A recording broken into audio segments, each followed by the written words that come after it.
marry? Didn't they court? Now, I met him in the church. We are all members of the same church, St. Matthew's Anglican Church of Boko. I was a foundation Bible study teacher and a regular member of the Sunday school. He was also a regular member of the Sunday school. One day, our vicar then, late Bishop Orama, he presented him to the church alongside with one other reverend as seminarians. He made us to understand that he has answered the call of God, so we should support him.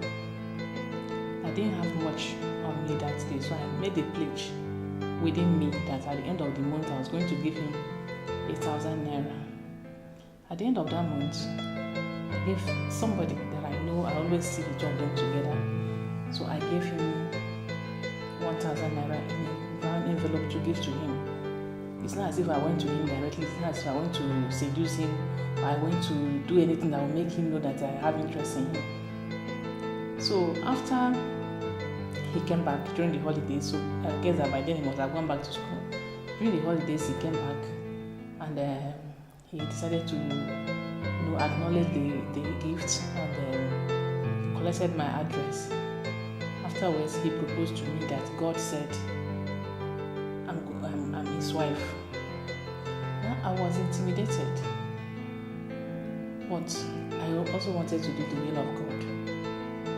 So I told the vicar's wife then, see what this man told me. And the vicar's wife said, okay, thank God he has met a nice woman, a woman that will help him carry along the ministry and what have you. So afterwards, we got married. We got married on the 3rd of May, 1997. So before then, I remember I gave him a birthday card that I bought 20 naira because his own birthday came sometime in March, or his birthday was in March. That was before our wedding. So I gave him that 20 naira card and he was so happy about it. Then after our wedding, that was in June. Our wedding was in May. Then in June, which was my birthday, I was expecting him to say happy birthday, but he didn't say anything.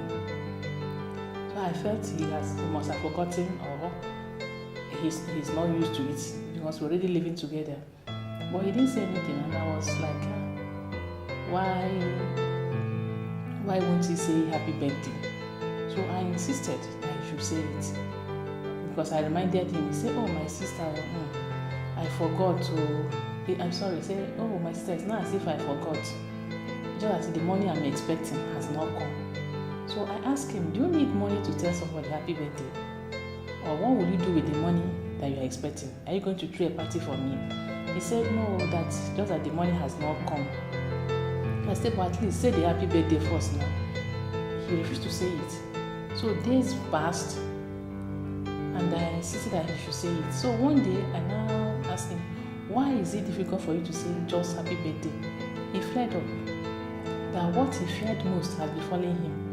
In fact, he was regretting marrying me. I said, but you are the one that said, you are the one that approached me, you are the one that said that God said, he said God didn't tell him anything, that he has made a terrible mistake, that in fact, he's regretting the whole thing. You know, that was a very big blow. A woman had just got married, and by then I was already pregnant, just barely 2 months into our wedding. He told me that in the morning when I was preparing to go to work. So I wept all through that day to the office, and while in the office I was just weeping.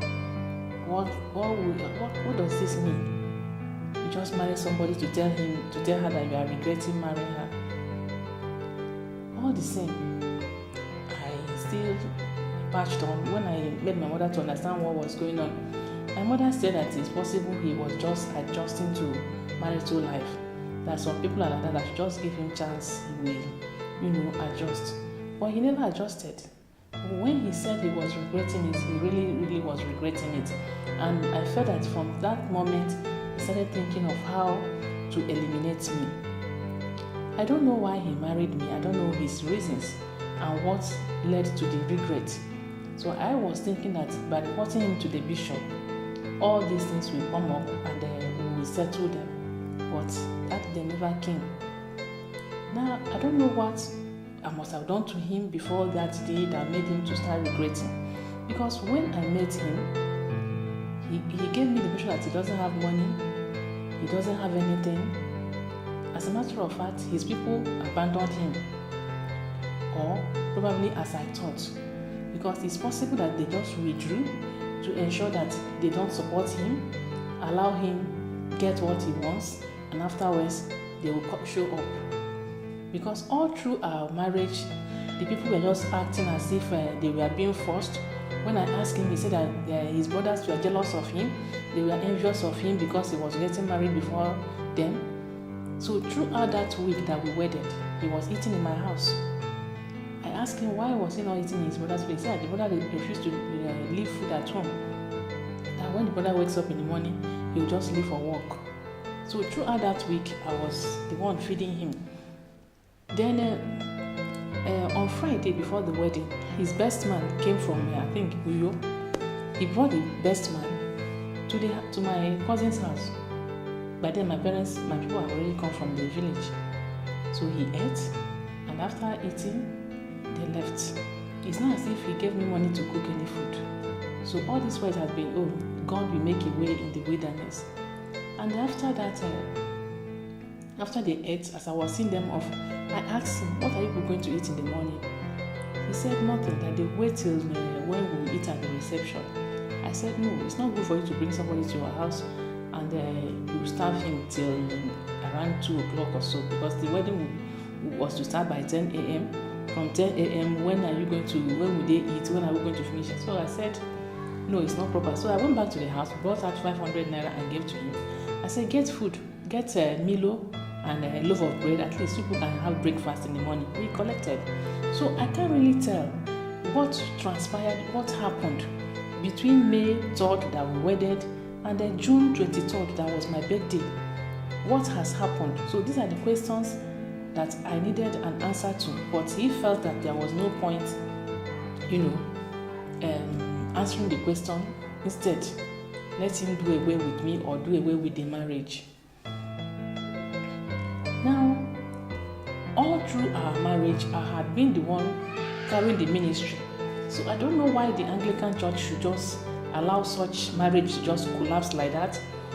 The marriage of a priest, even the marriage of laity, you still see reverends, men of God trying to make sure that it stands. So I'm so worried that a priest or the church will allow such a marriage to just collapse like that. Not as if they have ever called me for any discussion or any counseling, but just like that, marriage of 9 years, blessed with 4 children, just went into just collapsed like that. I remember that when we were at St. Barnabas, we normally have two services on Wednesdays. That is a revival service, one in the morning, one in the evening. Why one in the morning, one in the evening? Because some people complain that they can't meet up in the evening, especially women of children grooming age or the aged ones. They say they can't walk back home in the night. So the vicar then, I think Olobo, now made it possible for them to be part of the Wednesday prayer and fasting. So they do their own in the morning and they do their own in the evening. Throughout our stay in that church, my husband never attended that morning home because he felt it's just for rank and file. You don't meet the people that matter in the church, so he doesn't attend. But I was always trying to cover him up because I must attend the morning home and attend the evening home. He allows the curate to do all by himself, which I was not comfortable with. So I kept on warning him, why won't you go for midweek service in the morning? He will tell me, you answer me, there's nothing I will not do. If I go to morning home, I will go to evening home. But the curate goes to morning home and goes to the evening home. Just likewise me. The curate wife will be there in the morning, I will be there in the morning, then in the evening, but he will never do that. So what he does is that when it's time for midweek prayer that morning, he will leave the house. He will feign busy. He will tell you that he's going to see this, but as well as he just visits friends. The churches that don't normally have a midweek service in the morning, what will he be doing there other than to discuss his wife? My wife didn't give me food. My wife insulted me. My wife did this. So he was not making any mark. He was not making any progress in his ministry. So that particular morning, that particular Wednesday, I went, but then I was pregnant. I was expecting my third child. After the prayer and fasting, I went back home as usual to take care of the family. I was sweeping when one of the women that attended the prayer and fasting came back crying. Pastor, I'm finished. Oh, Vic, I'm dead. Oh, this. I said, what happened? She said that as she got home, she discovered that her house had been razed down by fire. So I felt for her. But I was expecting my children to come back from school. I said, okay, you can go back home. What about your children? She said they're at home. I said, okay, just go back. I will soon join you.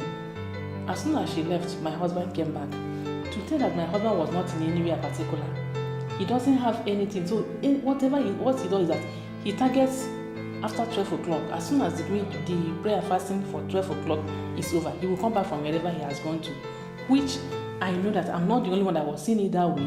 The coach will be seeing it that way. Every other person will be seeing it that way. So as usual, he came back after 12 o'clock.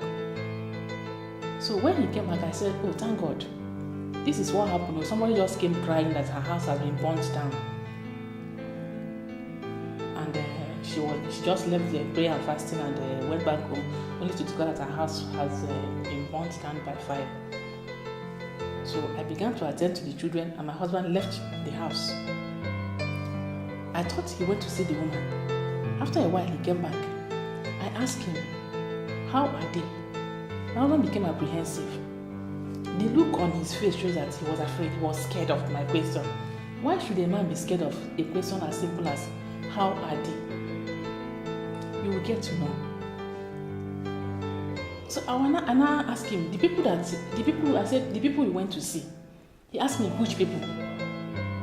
I said, the people that you went to see. He said, which people? But then I was now angry. How can he be asking such a question? He said, the people that their house got burnt. That was when he calmed down. The moment he had that question, how are they?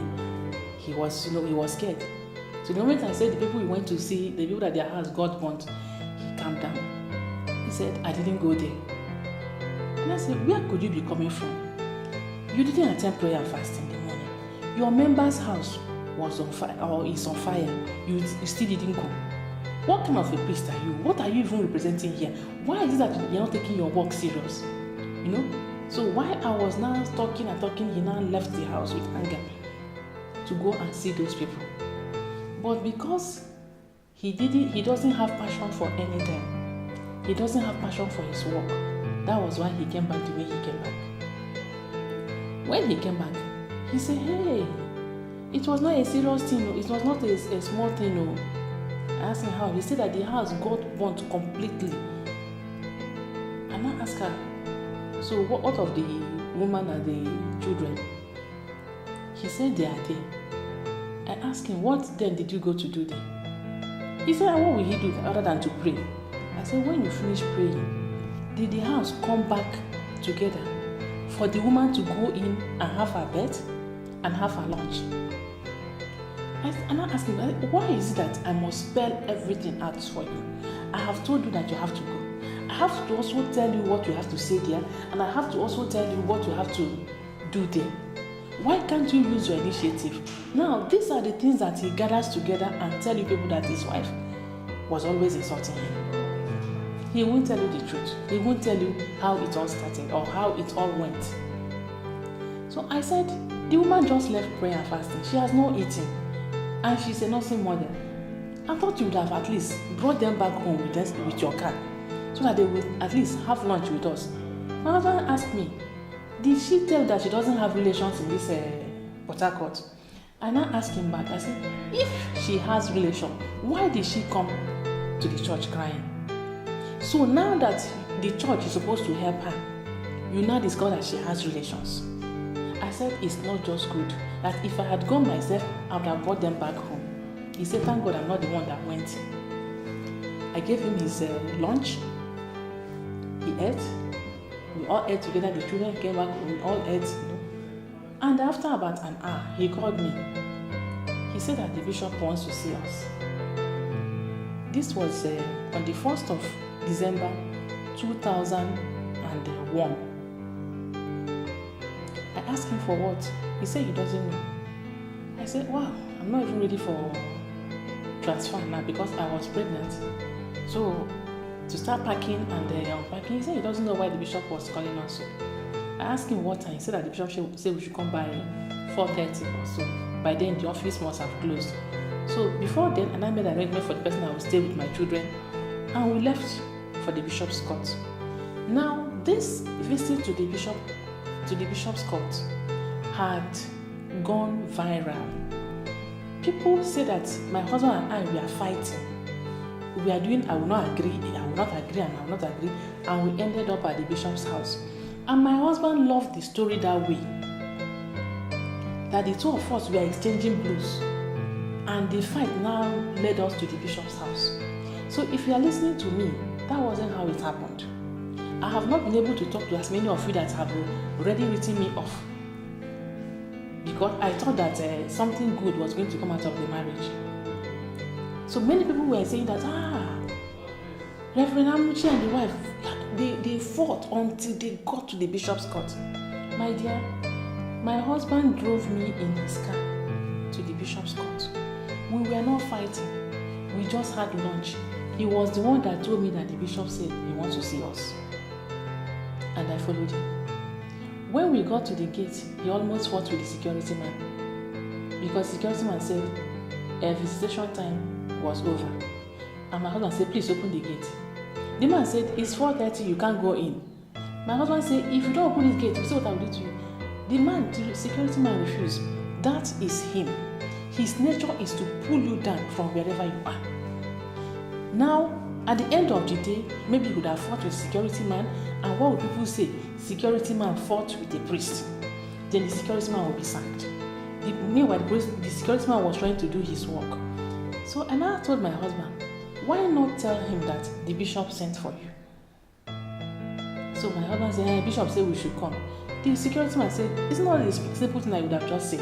Imagine security man and the priest exchanging words. So we entered the bishop's court. He was not there. He was upstairs. So we sat in the parlor. Me and my husband sat together and we were discussing, waiting for the bishop. Before you knew it, the bishop came. Sat down, the two of us stood up. Good evening, my Lord Bishop. Good evening, my Lord. We sat down. Then the bishop now said, what were you saying? You know that what brought me there was that my husband said that the bishop said he wants to see us. So how come the bishop was now asking my husband, what were you saying? My husband started. Your Lordship, since I married this woman, I have never drank water and kept cup. If not by God's grace, this woman would have killed me. This woman is this woman is that, this woman this. You know, if the ground would have opened and swallowed me, I would have loved it. I would have preferred it to the kind of embarrassment and shock I got. This is the man that I just protected this afternoon. This is the man that I went to prayer and fasting because of him. Not because I wanted to go. Not because it was confidence for me. I had no hassle. I will still attend the evening home. This is the man that I have shielded from all sort of harm. Brought me to the bishop's court and was saying all this before me. So while he was saying it, the bishop was looking at me. It was as if, you mean she did all these things? So I was able to control myself. Started from the day we met. I don't give him food, I abuse him, I beat him, I kill him, I buried his mother, I buried his father, I was just looking. When he was done, the bishop now said, Madam, can I hear from you? And I started. I didn't talk for up to 5 minutes. The bishop almost shed tears. He said, Madam, you went through all this. I said, yes, my Lord. But why should I come and tell you? Because he asked me, why didn't you come to tell me? I said, why should I come and tell you? When I was thinking that he will change. He will change. So the bishop said it's okay. The bishop asked me a question, do you abuse him? I said, yes, I used to abuse him. The bishop said that the reason why he loves me is that I don't lie. So at the end of it all, I told the bishop that, first of all, he's a chronic money borrower. He can borrow money even from a boys' brigade member. He can borrow money even from a girls' guild member. Because he believed that is part of the fringe benefit. And when I was saying it, that he was borrowing money, he now interrupted. He said, if he didn't borrow the money, where would he have gotten the money to give to me for antenatal? And the bishop said, shut up your mouth. So if you don't borrow, you will not give your wife money for antenatal. Are you not working? Are you not under salary? I told the bishop that this is my third pregnancy. My husband has never bought maternity gown. The one he bought it out of frustration so that I will not use it, and I didn't use it. I told my husband I told the bishop that he doesn't want me to associate with his members. I said, this is my third pregnancy. I don't relate to members of his family. And he cannot say that this is my offense. Let's join your meeting, no. Let's go to your village, no. So he was just, dribbling me, and the days are going. So now that he was tired of dribbling me, he came to the bishop that he will not marry again. Because that was what he told the bishop that day. That he has already made up his mind that he doesn't want again. So what was my offense? If there was any rancor, if there was any unsettled problem, would I have been talking to him the way I talked to him that afternoon? So at the end of the day, the bishop gave him ultimatum. Go and reconcile your wife with your people. Because I'm not from his place, so I don't know anybody. Number 1. Number 2, buy maternity gown for your wife. Number 3, take your wife to the hospital because that was when I wanted to operate this my hand. I had a gangrene on the hand, and what it required was just 5,000, but my husband refused to give me. And another thing is, stop borrowing money. And at the end of the day, he prayed for us. We left, thinking that all was well. What he had already planned was he doesn't want the marriage again. So when I asked him, how are they? When he came back from that woman's house, he thought I was asking of the people he has hired to take me back to my village. Actually, when he left the house, and I thought he went to see that woman, he didn't go to see the woman. He went to see those people that has hired. So the arrangement was, now that you want to send her away, go and tell the bishop first, so that the bishop will not sack you when you send her away. Let the bishop know that you have a bad wife. Leave the rest for us. So I was living with an enemy under the same roof. So when the bishop didn't support him that evening, he went back to tell those people, just wait first. Because he thought he would have succeeded in convincing the bishop the way he has convinced him this time around. So that first time that he went, the purpose was to confuse and convince the bishop. But it didn't work out. So now this time around, he has succeeded in confusing him and convincing him, and it has worked out for him. So everything that the bishop asked him to do, he refused to do it. Now, when I came back that evening, I began to look for that woman that the house God wants. And I brought her to the vicarage. That was in the evening. When we came back, the midweek service was almost over. So I saw the woman loitering around the church premises. I called her and apologized for not coming. I said, please don't be offended. I thought my husband came. She said yes. I said, okay, so what next? Where are you going to sleep? She did like this one. I said, okay, come to the vicarage. So I took her into the vicarage, kept her in the guest room, and I began to prepare food for her. As I was preparing the food, my husband came in. And I told him, I said, I brought that woman back to the house. So I brought that woman to the house. She's in the guest room. Actually, because I told the woman, come and stay with us. By Sunday, we will call for an emergency PCC meeting so that the church will look into your case and see how they can help you. So please tell me, who was running the church? If I can openly tell this woman that on Sunday, we are going to call PCC emergency meeting so that we will know how to handle your case, it means I was part and parcel of the church. So when I told my husband said, okay, no problem, he's coming. I said, where are you going? He said he wants to call the pastor's warden. I said, for what? He said he wants the pastor's warden to give him the money that we will be using to feed the woman and her 2 tiny children for 4 days until Sunday.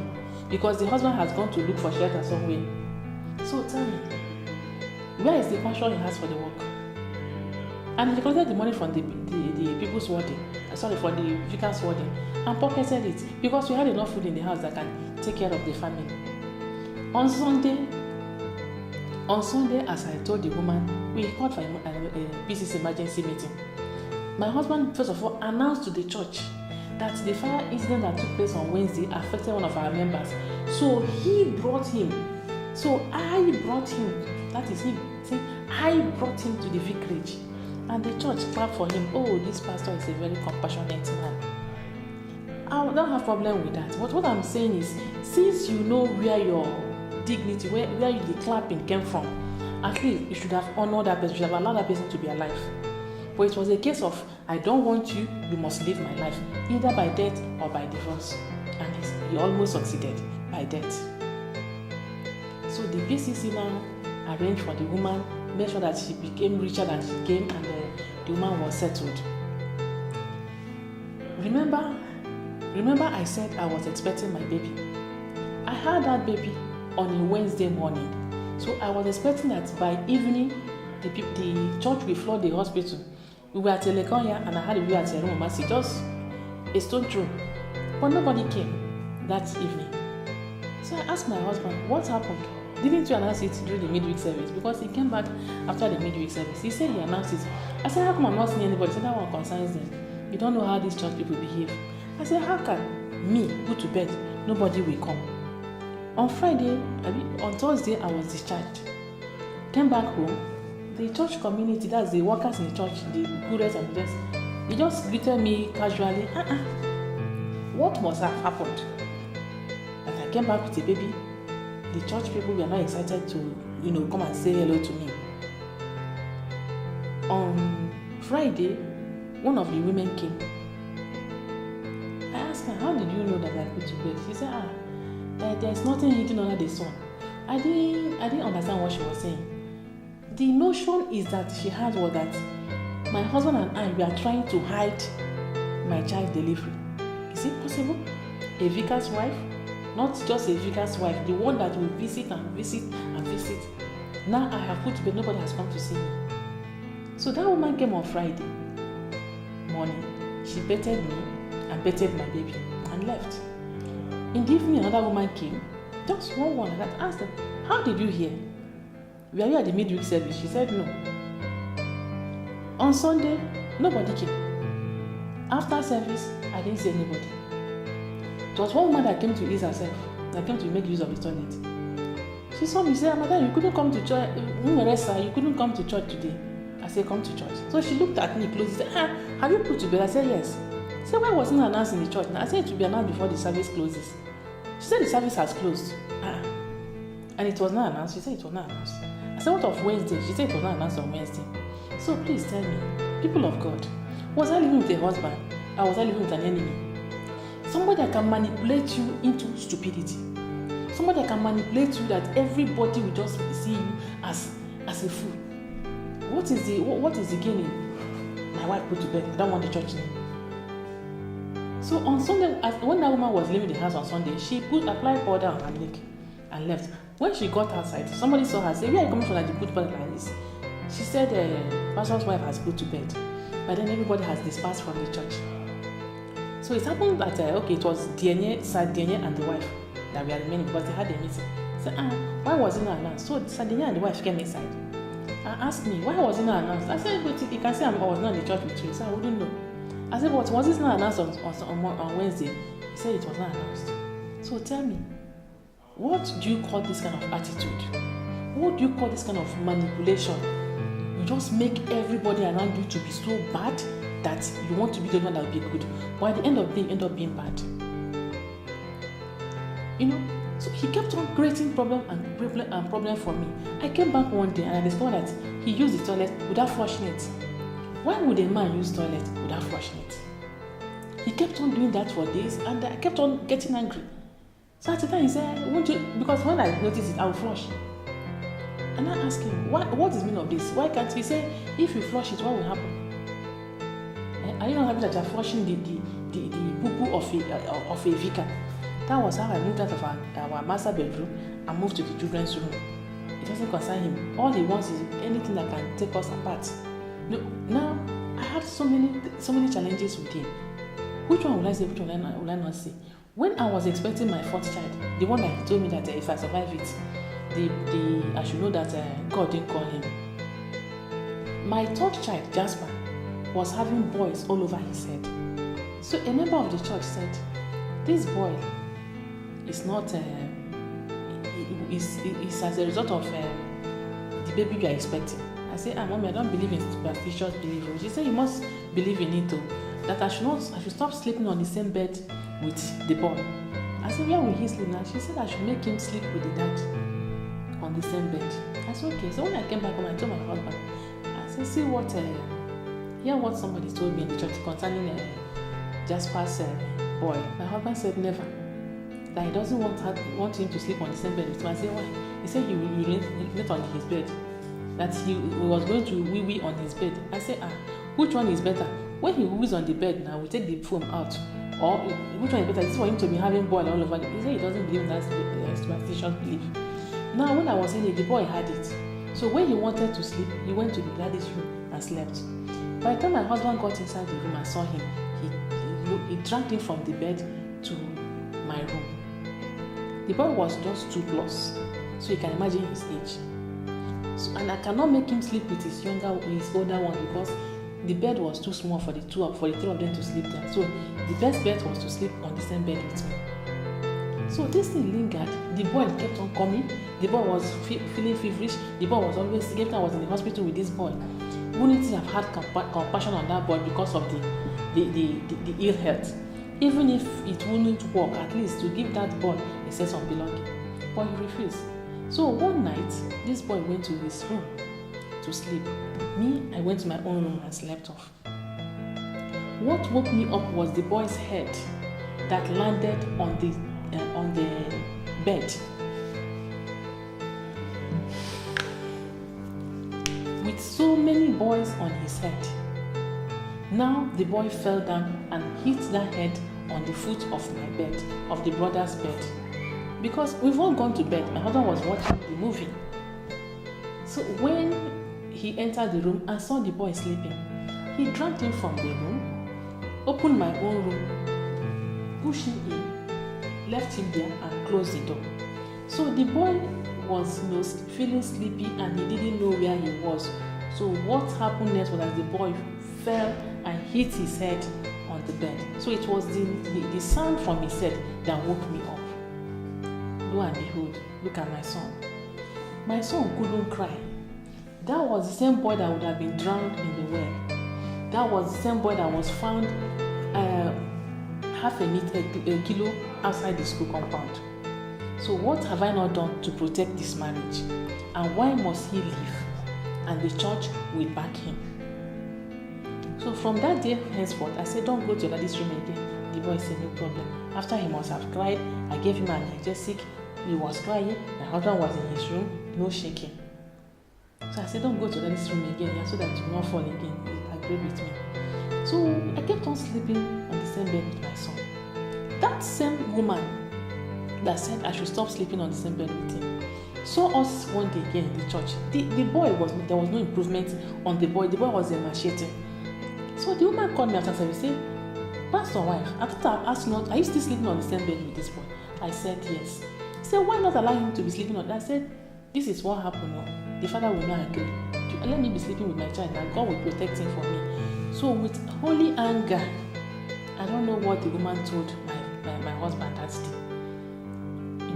With that annoyance, she left me and walked straight to my husband. So I left them and went to the room. My husband came back and was raging. The savior that I have that day was that I've already reported him to the police in Cameroon and they warned him, "Don't you ever lay your hands on her again. Otherwise, that day the roof would have fallen." He was raging. I've spoiled his name in the church. That was what he said in my presence. But what he told my parents was that I went to women's meeting and spoiled his name. The news in Nigeria was that I went to women's meeting and spoiled his name. So you have the impression of a woman that will go to women's meeting and agenda one is my husband. Isn't that madness? So when he saw that lie or those lies to you people, you accepted because he was planning what he was planning. Now, I run ran the church, like I said, as though I was the vicar. I was in the church one day. Of course, you know where a pastor's wife sits. The vicar's warden came to call me out. So for him to walk up to me and for me to follow him, you know, it's going to attract attention from the church. So when we got outside, it happens that it was a woman's worker, Mrs. Chinyere Odu, that came. When you see Mrs. Chinyere Odu, then it's as good as seeing the bishop's wife. So for her to leave her own church and come to my own church means that there was fire on the mountain. So she gave me her message from the bishop's wife. The vicar's warden heard it, Mr. Bombs. So he was now trying to ensure that the bishop's wife's message was executed. So I went back to the church. He followed me to my seat. I drafted a note and gave to him to give to my husband.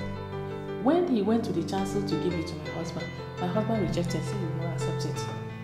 He doesn't know the content of the letter, but because he has that natural tendency to run me down, to devalue me, to make sure that I amount to nothing before anybody.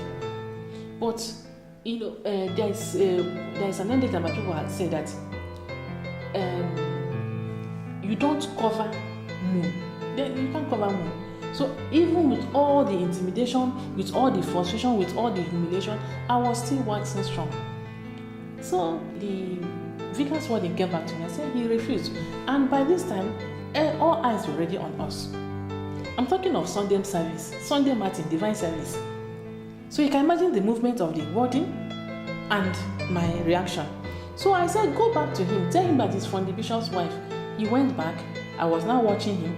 My husband was moving closer to the communion table inside the chancel so that the warden will not have access to him.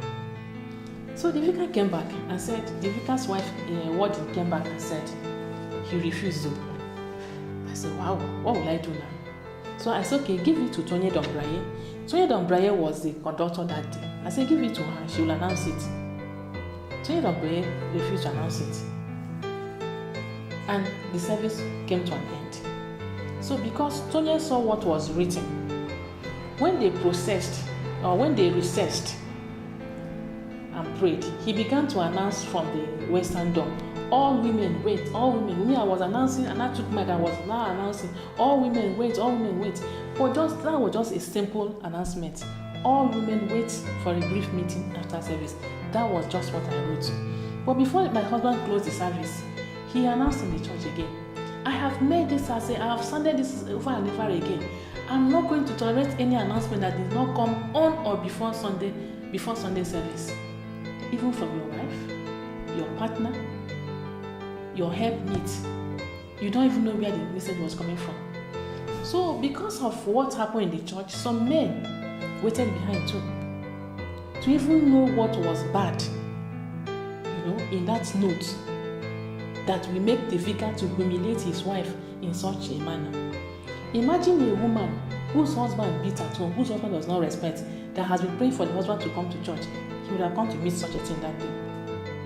This one, it was not hidden, it was just as open as anything. So people were inquisitive. Even the business members were inquisitive to know what happened. What was it that I wanted to say that could be personal that he wouldn't want to announce? So I was able to tell the women what happened. What really happened? The bishop's wife wanted us, the mother diocese, that was Niger Delta, invited us to their 25th anniversary. And they invited our women for 25th for a novelty football match. So the bishop's wife now deemed it that St. Barnabas and Legoria women should present the diocese. What my husband failed to understand is that the church wasn't his own. The vicar's warden is an indigene of that place. So he wants to defend his church. He doesn't want his church to disappoint the bishop's wife. Because if anything happens, it's going to be a Legoria woman. But my husband was using it as an opportunity to disgrace me. So when we got home, I asked him, do you know that announcement was from the bishop's wife? He said he doesn't care. It can be from the bishop. I asked him, can you carry it? Because I didn't know the relationship between him and the bishop. So I was thinking that their relationship was bishop, clergy relationship. I don't know that there was more to it that can make him do anything, and the bishop will always cover him up. So I managed to prepare the women. We began to train because there was no time. We had just 10 days. So I began to train the women, or we began to do our training, and we bought T-shirts. We wrote MUWG, Niger Delta North Diocese. I bought 12, and I gave the 11 players 11, and gave my husband one. He collected and wore. You need to see him on that day. He was on the high table, answering the vicar of the church that was representing the diocese. I was just running up and down to ensure that things went on well. I tried. If nobody praises me, I know that God in heaven saw my cry, saw my commitment to His ministry, to His work on earth. That was why He spared me on that day, and that is why He will continue to spare me. Now, this is a man that will tell you I want to humiliate him. He has 4 children. All the while I live with him, he has never done homework with his children. So because he kept on reporting me to people, and I kept on explaining, at a point I even explained to him, I said, can you imagine that he has never done homework for any of these children? The children will come back from school, I will take care of their feeding, I will take care of their clothes, I will take care of their homework, my husband will be sleeping. When it is time for service, he will take his bed and go for service. If it is midweek, if it is on Wednesday. Then if it is not Wednesday, he knows where to go. He can stay in somebody's house, take breakfast from one person's house, you go to another person's house, take lunch. After he comes back, he will eat again. And he was giving the impression that I don't give him food. So one evening like this, my daughter was 6 years old then, and she was in primary 3. So I saw her watching the television. I said, go and get your homework, let's do. She said her dad has done it for her. I said, how? Because he has never done that. I said, how did you mean? Is that the father has done the homework for her? I know I didn't go at that day now. When did he do the homework that I didn't hear when he was saying 1 + 1 is equals to 2? So I said, go and get the homework, let me see. She brought it. What will make a woman to examine the homework that her husband did? Both of us are graduates. But because I know him, I know what he's capable of doing. In fact, I don't know whether I didn't believe my daughter. So she brought it. It was question 1 to 5, arithmetic. Number 1 wrong, number 2 wrong, number 3 wrong, number 4 wrong, number 5 wrong. I lie not in Christ. I'm talking to the whole world. I'm telling a story that will outlive me. So I can't be lying to anybody. I'm leaving this as a legacy so that nobody will say, I didn't know what transpired between my father and my mother. Or nobody will say, I didn't know what transpired between my grandfather and my grandmother. I didn't know what transpired between my great-grandmother and my great-grandfather. No. Everybody will know it. So I asked my mother, who did it for you? How did he teach you? He said he wrote it on a sheet of paper and asked her to copy. My daughter has never failed anything in any exam since she was born. I said, bring your classwork. She brought her classwork. She had 3/3 in classwork. So how come the daughter of 2 graduates, we go to school with homework and score 0/5? Can't you see that he is not what we think? He is beyond what we think he is. Now it's not me, but to his daughter. So I asked my daughter, who did this your classwork for you that I had 3/3? She said she was one. I said, okay, take question 1 here. Do it the way you did it in the class. She did it in the class and got another. She did it the way she did it in the class and got another answer different from her father's one. And she exclaimed, hey, that does not know you too. I ignore her. I said, do number 2. She did number 2, got another answer. Number 3, she said, so simple thing, that does not know it. Now, why can't he leave my daughter to do her homework by herself? But he came in for her to fail, for her to be mocked. The same mockery he has turned me into is the same mockery he wants to start the daughter with. Emele Nyeme, is he okay? So I allowed my daughter to do all of them, to do the rest, while I go to the kitchen. By the time she finished, she packed her books to give back to the room. Now, I was in the kitchen when my husband came back. What my daughter welcomed him with was simple thing you don't know self. My husband must have told that I have instigated the children to be insulting him, and you will believe because he looks insultable. You will think it's the truth. My daughter said, simple thing you don't even know. He said yes, so when he was in the church, he didn't know that it was wrong. Go and bring it, let's correct it. My daughter said, my mommy has done it for me. You know, that word would have even annoyed him more. And that was what he meant by my wife wants to ruin my ministry. I have ruined the ministry of making my daughter to have 0/5 in homework, not classwork, not exam. The homework that the parents assisted her in doing, I have ruined that ministry. So he just sees me as someone who was becoming a blockade to achieving the ministry that his master, the devil, gave to him. That was how we lived. One day, that same Jasper, when I was still carrying out my last pregnancy, he said, Mommy, he wants to eat corn. I said, I don't have money. He said, okay, he wants to go to the church to get money from the father to buy corn. I said, if you go to the church, your daddy will flog you because he doesn't want you to come and disturb him in the church. He said his father will not flog him. So I knew that he may leave. He won't allow me rest. So I said, okay, come, let's go to your daddy's room and see if we can get money. We entered the father's room and got 25 naira, that is 100 sefa, that was 25 naira then. I said, okay, let's go and buy corn. So the other children said they want to eat corn too. I said, okay, let us go. We got to the corn seller. She gave us corn because we will buy from her. So she just managed to give us something that all of us can eat. And we are eating the corn, going back to the house. 3 children and a pregnant wife. Won't it give any right-thinking man joy? Even an outsider will see you and say, oh, your husband must be a lucky man. But the man that owns the luck was looking for a way of turning it into frustration.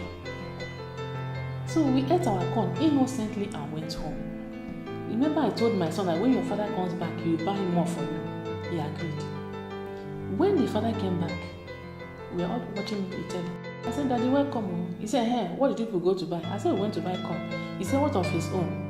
I said, you didn't even ask us how we got the money to buy the corn. He said he doesn't care. You people know that I like corn. You people went and bought your own. You people did not keep my own for me. You people are very wicked. You people, including the baby in the womb. So while he was doing that to you people, he entered the room, banged the door. I said, put down the door, pull down the house. So he entered the room, came out again, banged the door, and left for wherever. But I knew he was going to buy his own corn. After about 30 minutes or so, he came back.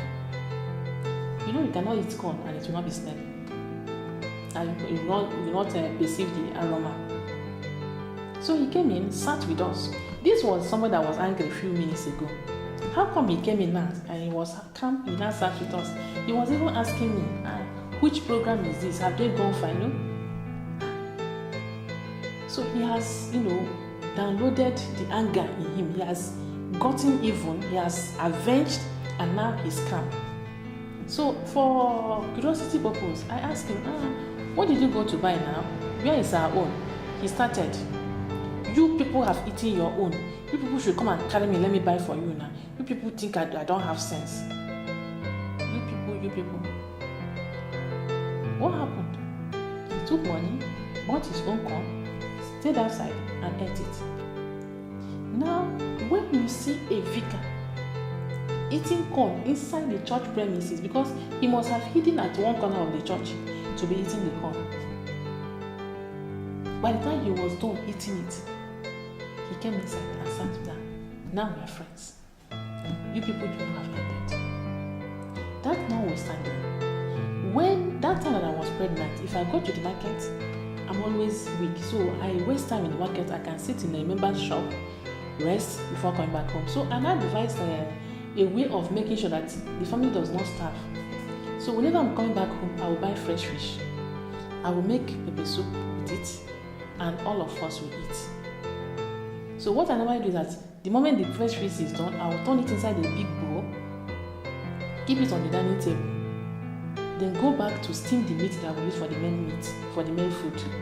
So by the time I come out, I will get everybody's, because in most cases, my children will be at my neighbor's compound, playing with the children. So whenever I'm done, I will call everybody, call my husband, call the children, we all eat on the same table. What a family. But my husband will tell that I did this, I did that. So on that fateful day, I came back as usual, and my husband was in the bedroom. I entered the kitchen to make sure that I do the same thing. When I was done with the fresh fish, turned it into a bowl and brought it to the dining table. Left it there, turned on the fan, went back to the kitchen to steam the meat. By the time I came back, lo and behold, I didn't see the fresh fish again. I saw an empty plate. Now, the fresh fish that was meant for 5 people, my husband ate it very hot in a jiffy. You know that he didn't eat it from that dining table. He withdrew it from the dining table, took it into the bedroom, ate it there, brought back the plate and kept it there. If you don't believe me, I won't doubt you. But all I know is that if you don't want to believe me, I want to pray one prayer for you. Let it happen to you or your children or somebody that is very close to you so that you will understand what I'm saying. My husband finished the fresh fish that was meant for the family, went back to the room and lay down. I never knew that he ever left his bedroom until I came out to go get the children. That was when I said, what happened? I knocked on his door. He stood up. He said, what is this? I said, what happened to the fresh fish? He said, hey, Nchemiriela. I don't know, your lordship. I don't know if I've ever told that. If I ever told that, I used to call him houseboy. Because most of the things he does are the kind of things that the Bible says a hireling does. Because a good shepherd cannot behave like this. This is what a houseboy will do. And you flog him because you want him to be successful in life, to be responsible. He said, I thought you have eaten. I asked him when. He said, hey. He went back to the room because I was talking with him on the corridor. He went back to the room and brought that money. He said, is there anybody you can send to the market to come buy another one for you? Hey, I thought you have eaten. I asked him, when? He said, I thought we reserved some for you and the children. When did we start eating alone? Good. Now that same fresh fish business. One day, I prepared it, and my son, Jasper, was agitating for it. I said, okay, I gave him and the dad their own. Okay, be eating while I wait for Choma and Prosper to come back. One day we were eating, I was in the kitchen. At the time, Jasper began to cry. He was crying and nobody was pacifying him. I was not wondering what happened, that the father couldn't even say sorry. So I left what I was doing and came out. I was even thinking that the father had left the parlor. So when I came here, I saw my husband looking at the baby with contempt, with kind of bitterness in him. I asked him what happened. He didn't answer me. He was looking at the boy as if he should strangle him or as though he should swallow him. So I looked around whether the boy vomited. The boy didn't vomit. I looked around whether the boy poured water, didn't pour water. So I was still asking him, what is it? And my son was still crying. What is it now? So when I raised my voice, I asked him, what is it? This is not what I'm asking. This is not what I'm asking. He said, just because he put the last fish in his mouth, that was why he was crying nonsense. Let me say it the way he said it in Hebrew. He said, I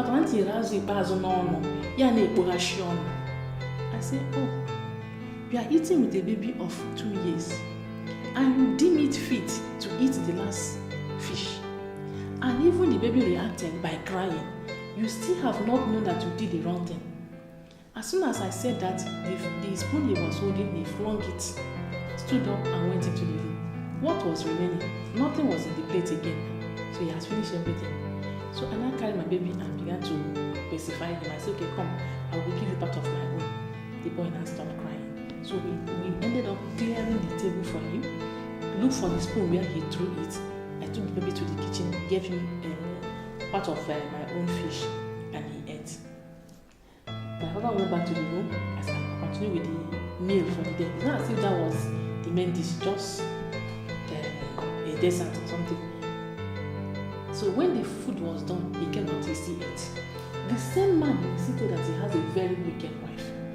The same man will tell you he was under pressure. Who was under pressure? The children and I. I remember one morning when that same Jasper was having his tea. That was after I had my baby. I was confined. I was not going to church. So Jasper refused to go to church that day. I said, no problem. Okay. I gave him his tea because everybody had left for the church. My husband had left the house. So we were not expecting anybody at all. Until when I gave Jasper his own tea, he was eating on the floor because the dining table was too high for him. So I said, okay, eat on the floor. While he finished his bread, he came back to the kitchen to get another bread. While he in the kitchen, while I was trying to give him bread in the kitchen, my husband came in. I gave him the key. My husband came in and went to his room. I gave him the bread. By the time he got back to the parlor, his cup of tea was already tumbled. Who kicked it? Me. So my son came back crying, saying, my tea. What happened? I went back. I saw that his tea was already tumbled. I asked my husband, what happened? Didn't you see the tea? My husband said, I'm very, very wicked. That any day I want to know that he's going to preach, I will bring up one thing that will make him to have problem. That me and my son carry the tea and block the road for him, knowing that his castle will push the tea down. So, men of God, how many of your children's tea have you pushed down with your castle? How many churches, the churches of the village, do they have dining table? Don't the children eat on the floor? But you see how he defended it. So he was doing anything he likes, believing that the Anglican communion was solidly behind him if anything should happen. When we took over from Canon Conte from St. Paul's Kumba, when we got to the house, the toilet was, very dirty. One of the toilets, there were 2 toilets in the house. So one of them was just very, very dirty. We had to wash. We used all manner of washing detergent to wash, but it couldn't just go. So we had to wash for days before we could get the toilet to what we wanted. So that toilet happens to be his own. By the arrangement of the house, he began to use it, while I and the children used the other one. So at a time, the bishop said, we are coming back to Nigeria. He said, that he made that toilet dirty, that he was going to make sure that the toilet ends up the way he made it. That another person will come and wash his own for him. People of God. Before I married him, I was a Christian.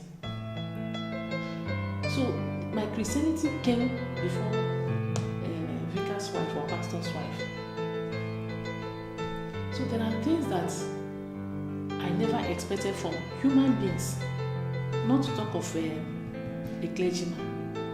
Because he made it dirty, he was going to leave it dirty before we leave. So he began to mess the toilet up. Normally, when he finishes bathing, he will brush out the water, pour out water on the wall so that the ladder will come down. But this man, he was not doing it.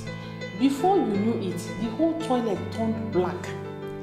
Even the toilet itself, the bathroom where he take his bed, he began to mess the place up, believing that we were going to transfer. He messed the place up so that even the children, when somebody is using our own toilet, and you ask the children to use his own toilet, they will say no. So while we were preparing to leave, one of his friends decided to come and pay us a visit, probably to bid us farewell with his wife. And when they come, by the arrangement of the house, it is that same toilet and bathroom that they will use. So he told me that his friends are coming. His friend is coming with his family.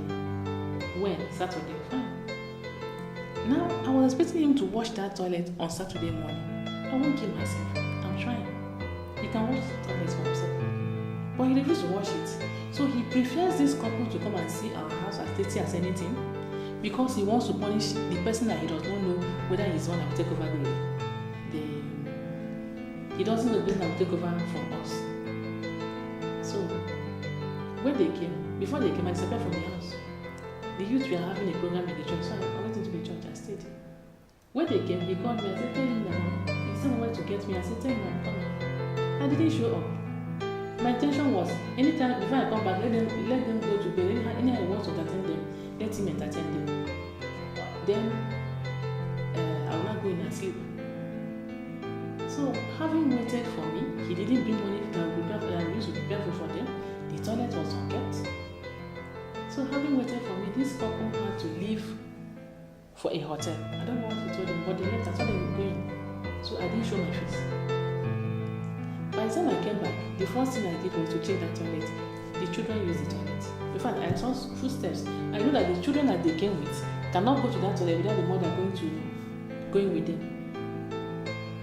So they came to see that pastor's wife was a dating woman. It was enough for my husband. He married a pig, no problem. So we kept on staying, and he kept on messing the toilet up until the bishop called us and said, people should calm down, don't come again. After some time, I will let you know when we come back. When the bishop now asked us to stay back, he said, hey, Ona de mama de mi hojo. Hey, ashna me biri he now. I want to eat fire. So he now started washing the toilet again. Who was willing? I was in my house one day when I was expecting my third child. Okay, my husband was sitting in the living room all alone. We had two parlors, one upstairs and one downstairs. So I was cooking in the kitchen, and he was sitting in the parlor downstairs. There was no television there, so there was nothing to keep him busy. So I felt, let me keep my husband busy without suspecting anything. When I sat down with him, he fled up by asking me, what are you doing here? Are you not cooking what you are cooking? I asked him, am I the gas cooker that is cooking the food? The food is on the fire now. May God not allow you to live with your enemy. Because every day I was living with my husband as though I was living with a snake. You don't know what he will do next. He will go to this place. If you think you have gotten him, he will crawl to another place. Anytime, at every point in time, he has evil intention in his mind. We are not coming. I just came to keep my husband company. Is it enough for him to say to get angry? So I sat there with him, and I was expecting, and I started chatting, but he was not responding. All of a sudden, I saw somebody coming to our house. Where we were sitting, you could see somebody at the gate, because we had a dwarf fence. Not the church gate, I mean the vicarage gate. So when I saw the man, I wanted to go out and open the gate for him. But my husband was faster than me, and he went after the man, opened the gate. Instead of bringing the man to the parlor where I was, he took the man to our garage. So I asked, the man didn't know what my husband was planning. He thought that as a man of God, he was open to his wife. So I was in the living room, and I was hearing my husband, I was hearing the man talking, but my husband was talking in low to so I would not hear. What was the man asking him? The man asked him, how much are we looking at? I didn't hear my husband's response. He said, okay, we'll look for buyer now. We had a Mercedes 200. My husband wanted to sell it without informing me. We bought this Mercedes 200 from St. Martin's Anglican Church. That was the vehicle that Abarojak was using. But when he got there, the person on that one, so they had to sell this one out. So we bought that one. And my husband wanted to sell it without informing me. That is the man of God.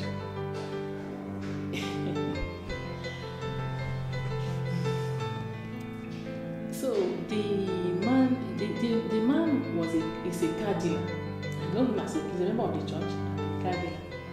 So I was listening to them. The man asked me again, when are you hoping to go? I didn't hear my husband's response.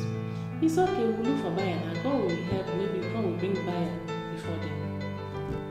So when they were done, the man was about to leave. He wanted to show the man back to the gate. And the man now asked, Ochora Nakuya? That is, hope your wife is around. And I shouted, yes, I'm here. So the man came in to the parlor. The two of them came in. The man sat down, and my husband also sat with him. So when he sat down, he began to tell my husband, "You're a very lucky man. In fact, you're the second pastor that will be traveling overseas from this church. Hey, you're a very lucky man. God has really blessed you." I kept calm. I've said it before. I'm a woman phenomena. I can handle crisis. I can handle issues. My second name is patience. I didn't behave as if I didn't know anything about what they were discussing. So when the man was done, the man said, okay, we'll be looking out for the buyer now. And the man left. I asked my husband, what happened? Where are you going? He said, hey, that he wanted to surprise me, that he got a letter from a ministry abroad inviting him for a program. That after the program, after the program, I will look for my way. This is supposed to be a man of God. That we will say he has a lucrative job. And as such, giving him visa will not be a problem. So I asked him, after the program, Charles Ogi, is this Anglican communion that is sending you there? He said, no. I said, if Charles Ogi, when you look for your way, what will you be doing? He asked me, are they looking for what to do overseas? That means once he goes there, he must get something to do. This is a very, very lazy man. But he wants to go abroad at the expense of the Anglican church. And his family does not know. So his intention was to sell our only car and leave. Before you knew it, people began to ask me, when is your husband traveling? When is your husband traveling? Hey, congrats to your husband got admission. Yeah? He told me he was going for conference. He told the church that he got admission. That was when I began to check. It happened that my husband wrote a letter and gave to almost every member of the church that the bishop of the Anglican Communion of our Diocese of Adedeta North, that Bishop Kati, sent him on study leave to send him abroad to go and further his education. So the church should assist him with flight ticket, school fees, and accommodation fee. I don't know. At least, even if God didn't call, there are people that are not born again, but they are very, very decent. There are some men that are very, very principled, that are not even priests, but in fact, some people can't do such a thing. I have so many in-laws before he came. They can't try this. But this is a man of God, that my family thought that their daughter was in a safe hands. And at last, he was not given visa. That was why he stayed back and was still answering Anglican Communion, looking for greener pasture, that he will use the name of the church and join us. I tried tolerating him, accommodating him. On one occasion, that time that we were about to go on transfer, the church decided to settle him by transporting the car that he bought the Cameroon, I think 500, Peugeot 505 that he bought. So the church decided to assist him to ship the car back to Nigeria, because they are used to shipping cars into Nigeria, so they knew what it takes to bring in the car into Nigeria. They gave him all the money that he needed. They gave him all the funds that he needed to cross the border. But being the man he is, when he got to Nigeria border,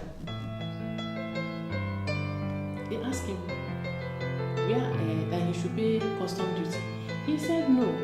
Meanwhile, the church gave him the money. He said no, that he will come back to Cameroon with the car. So they should allow him go to Nigeria, do his program, and come back with his car. They said, no problem. You are a clergyman. We won't stop you from doing the work of God. But what you will do for us is that you will give us all your traveling documents, your international passport, your resident permits. You don't need them in Nigeria. So go to Nigeria with your vehicle, come back to the border with the car, then we'll give you all your traveling documents. Konima died. Konima buried him. So he left the documents with them at the expense of 30-something thousand naira. That was in Nigerian money, but if it was weekly, it would have been 150 sefa. He doesn't want to pay. The money was in his pocket. The church gave it to him. So he left. Came to Nigeria, dropped the vehicle. Now use another Appian way. What you don't expect from some hooligans, now how we practice it. Came back into Cameroon as an illegal immigrant. Passed all the useless ways that illegal people, but the Anglican church that sent you there legally, but because you wanted to be smart.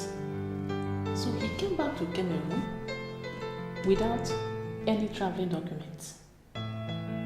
So after explaining everything to me, I said, you shouldn't have left your documents here. He said he had no money. I said, what happened to the money that they gave to you? He didn't answer me. So I left for the market that day. As I was coming back in the evening, I saw some PCC members going and they were murmuring.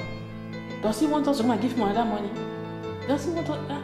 You should go and collect his documents. So when I got back to the house, I asked him what happened.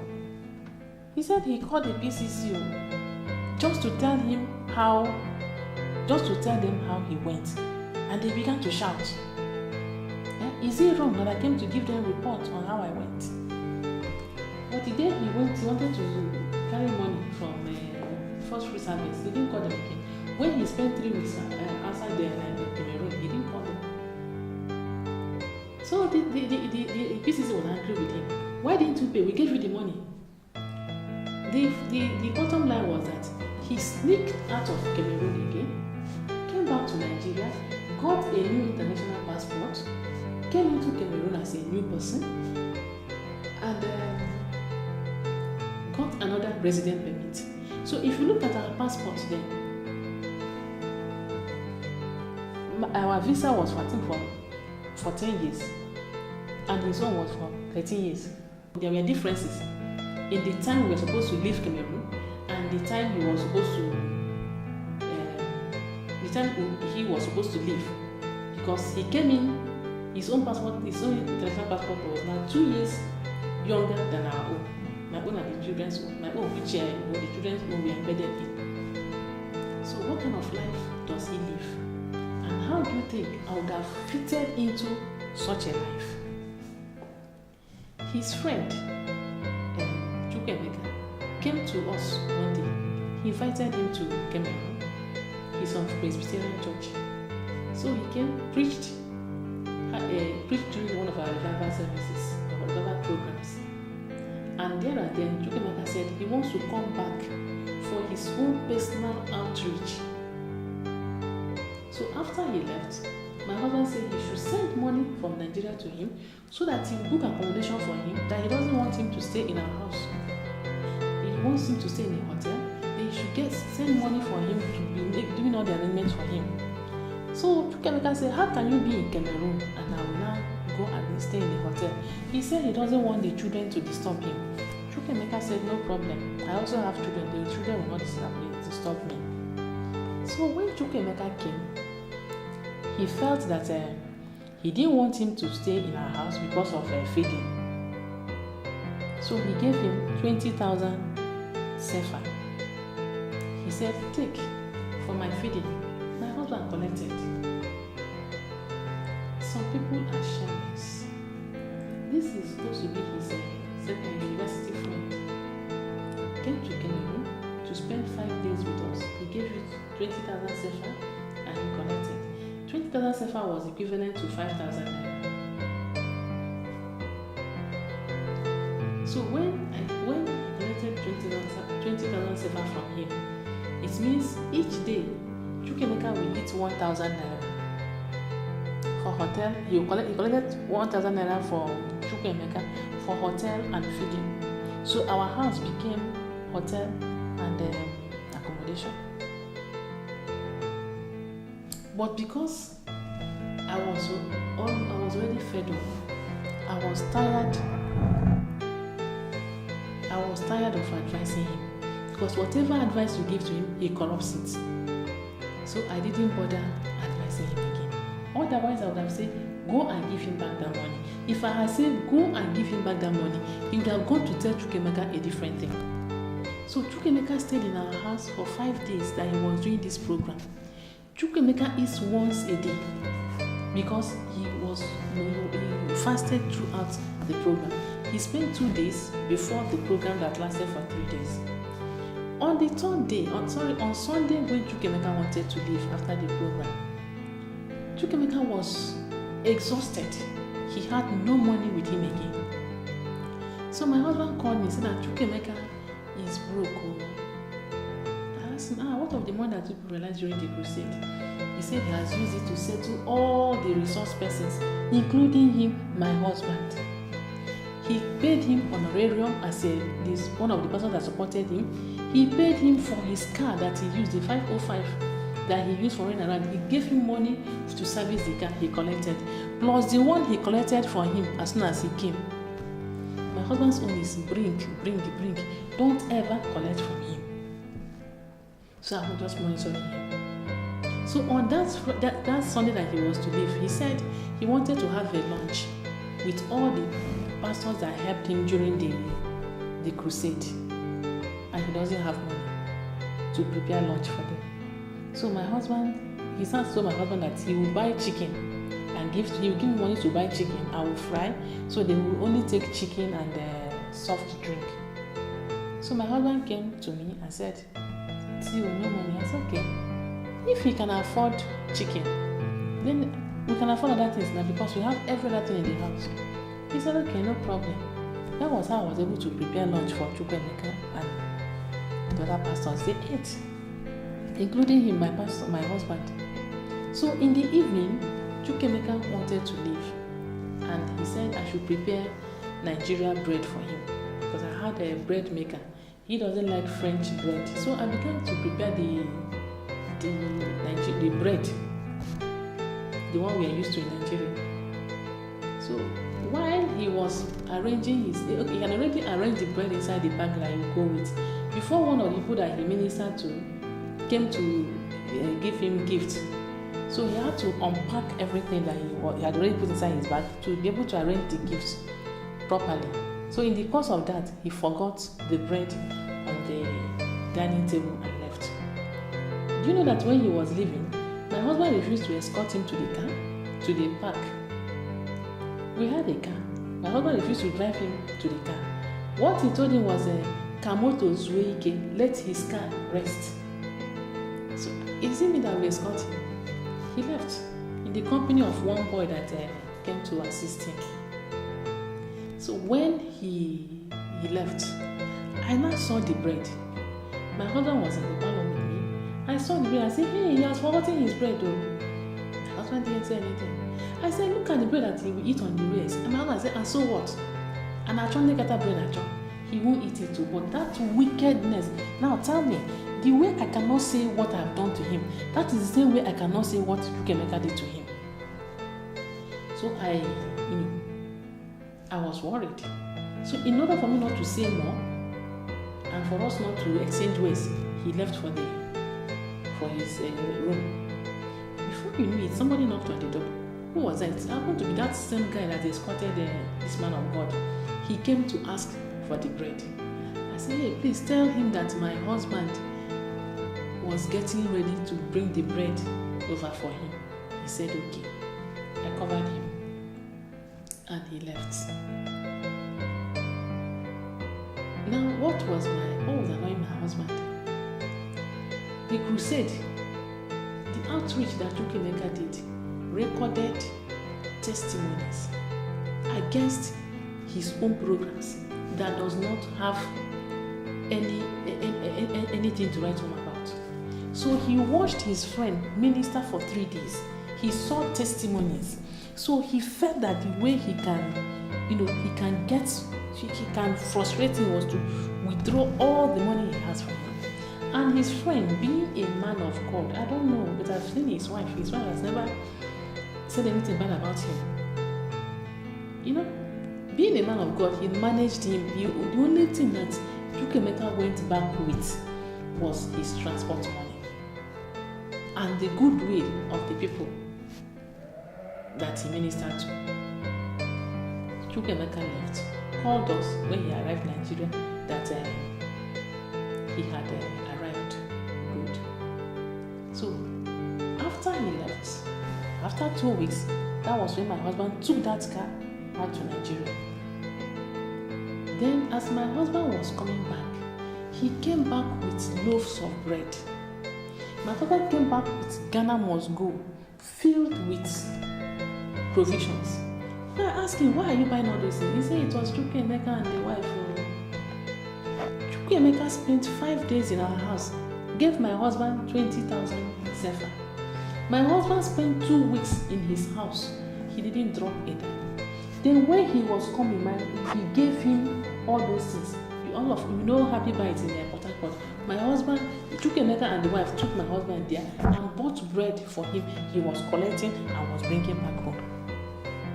So I asked him, hey, was it in their house that you slept? He said, yes. So I said, how many days? He said, yeah, since he left Nigeria that he was in his house. I said, hey, how much did you give to them now when you got there? He said, how can I give them something? Chukwuemeka was his coursemate. They left the school at the same time. So how come you are the one that should be given and you cannot give? That is how we lived. When that time he was going to Nigeria, I told him that somebody was owing me. Please help me collect the money from the person. Then go to my tailor. Please collect my clothes from the tailor for me. He collected the money from my debtor, used part of the money, collected my clothes from me. Instead of bringing back the money, he used the money. He is as bad as that. But I covered him. Good. When we were about leaving Cameroon, Venerable Odu came to take over from us. That is Bishop Odu now. Good. When he came, he stayed with us for a few days before we left. So I called my husband one day and said, since Venerable Odu will be staying alone here, I want to make soup and stew for him, and then he can only buy other food items. Now, I wouldn't want him to start cooking, or because he was to spend just 2 weeks after we leave. So my husband said, okay, let me tell him to bring money that we use to prepare the food. I looked at him. If I say don't collect, he will still know how to corrupt the information. So I don't bother him again. So I prepared the soup and stew. There was rice that was remaining. I cleared the freezer, made sure that he was comfortable before we left. My husband has said he wants to collect money from Odu because we want to make small stew for him and soup. When we were leaving, the kind of money that Venerable Odu gave to my children can cook that soup 3 times or 4 times over. But he does not learn anything from anybody.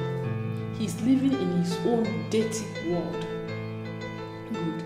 After we left, we were in Nigeria when Verewodu called him.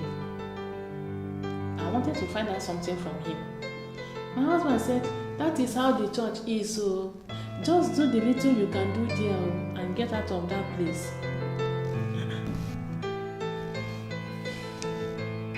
I asked my husband, what happened? He said that they did Thanksgiving and they cornered the bag of rice that was used for Thanksgiving. He said, this bag of rice and goat and whatever, it doesn't interest me. They are not the primary aim of community. So the church never did that to us when we were there. So something must have happened for them to corner the rice. Now you have seen the back of the advice that my husband was giving to him. See that the church is like that. But they never did it to us. Throughout our stay there, they never did it to us. So how can you tell him that the church was like that? So that he will fail where you also failed. So having gotten what made Odu to call, I called one of the BCC members. I said, what happened? We left a priest with two people. Can't people give him the same respect that people gave to us? Why carrying his bag of rice? The man said that they felt that since he will be going back in 2 weeks' time, he doesn't need the rice. And they have already decided that when he will be going, they will monetize it. So instead of him losing the bag of rice, because when we are leaving, we left a quarter bag of rice, which he cannot finish within 2 weeks. So they felt that instead of making him lose the bag of rice that he cannot finish, so they decided to monetize it. But if he's angry, they can take it back to him. Because it's like they sold it, they auctioned it and said, okay, when he'll be going, they will give him the money. So I asked him, did you tell him? He said no. I said, then you have to go back to him and explain to him because he was worried. The person said, okay. I was a vicar's wife, I was not a vicar. I was not a clergyman, but at least I know what is good or what can be done and will save situations. So I now called Verewodu that time immediately. I said, Venerable, please don't be offended. This is what happened, this is what happened. They will come and explain to you. He said that they would have come to explain to him first of all before any other thing. I said, people are not the same. I called them and this is what they say. This is the part that my husband hates most in my life about me. Why should I not tell the Venerable a different thing when he had said a different thing? He forgot that it was a case of personal ways. That day, I will give account of my own stewardship. He will give account of his own stewardship. So why should I say things going bad and I will not talk? I tried. Your Grace, the Most Reverend Nicholas, do something. Restore the marriage. I plead with you. I didn't marry him to divorce. My children want their father back. I want my husband back. Then, what will I be telling people? My husband was a priest. Then my children will be answering a different name. And I'll be answering a different name. Where is it on? Where is the sanctity in the priesthood? I tried for him.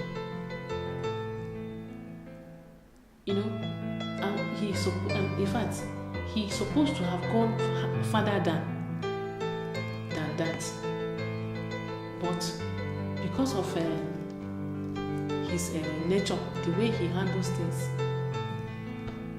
I defended him, I protected him, but he was the one running me down. Like I said, I hate going to church late. It's not in my nature. I was a member of the Sunday school, so my Saturdays are always occupied. So it's got that before Wednesday, the clothes are used for my children. Before Wednesday, the clothes I will use for church on Sunday are already set, because I don't know what may come up any day. But lo and behold, one Sunday morning, as I was about going to church, my husband left the church, the house very early. I didn't know why he left the house until afterwards. When I was about going to church, I saw that the children's clothes were missing. I'm sure you won't believe me. What happened? I must come to church late because people have been commending me. Oh, pastor wife, you're trying. This, and that. So that day I was late. But by the time I got to the church, he was taking my class. I have an assistant, Doris. So Doris would have taken over because he wanted to shine. He wanted to show off. I'm the one doing it. My wife was late. So by the time I came to church, I was already bitter because that wasn't my nature. If you see my face, you know that I'm worried. Or you know I was worried. So when I got to my class to sit down quietly, he said, honey, come and take over your class. Can you imagine such degree of wickedness? So out of annoyance, I didn't answer him. I just sat down quietly. So he left. Doris now took over. So after service, after the Bible study, Doris came to me and said, Mother, what happened? Mommy, what happened? Even Daddy was talking to you. So I said, nothing. Because I don't want to wash my dirty linen in the public. So I still cover. When we got to me, I asked me where are the clothes. He said, Dada, he saw the clothes littered all over the place and he arranged them. Can you imagine? Ironed clothes. He said that they were littered, and that is what he tell everybody. Because he did a good thing for me by arranging the house. I was complaining. What did I not see? I came to the kitchen one day. The kitchen was dirty, but then I was in my first trimester. I said, this kitchen, you can wait. When I gather myself together and clean it. So on that fateful Sunday, it was about to rain, so my children went to sleep. And I started to clean the kitchen. While I was cleaning the kitchen, after cleaning the kitchen, I went to sleep. Only to come back and discover that my husband has littered the kitchen. What will I be doing with 4 steps? How will 4 footsteps be in the kitchen? 1, 2, 3, 4. It was not leading to anywhere. It didn't start from anywhere, just in the kitchen. I lived with a wicked man.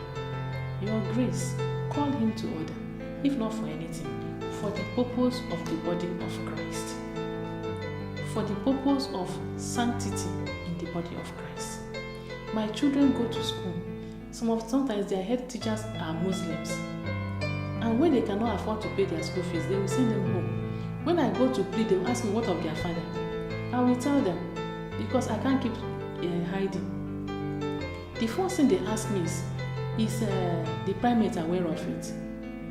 So primate, we are aware of it now. Because it's a very shameful thing in the body of Christ.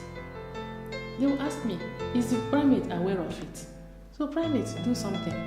Since he left, he has not been sending children school fees unless you force him. Even though he accepted the judgment of the court and used it to go and remarry, but he did not accept that part that said he should be taking care of his children. He left when my first daughter was in primary 4.